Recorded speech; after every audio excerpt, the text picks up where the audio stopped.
به وقت غارت خلخال و گوشواره عدو گوش یتیمان را کند پاره.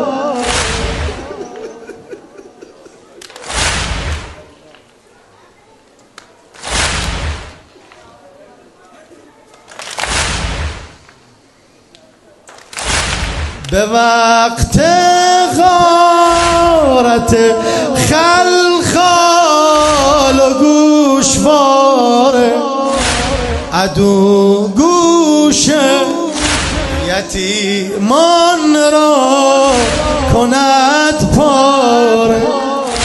بمیرم مادر اصغر کتک خورده که خوش بوده دلش تنها به گهواره.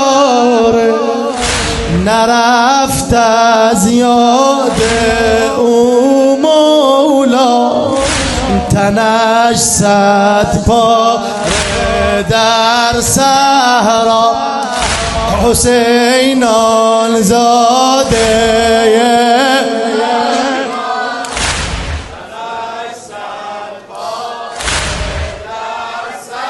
را حسین جانم بگو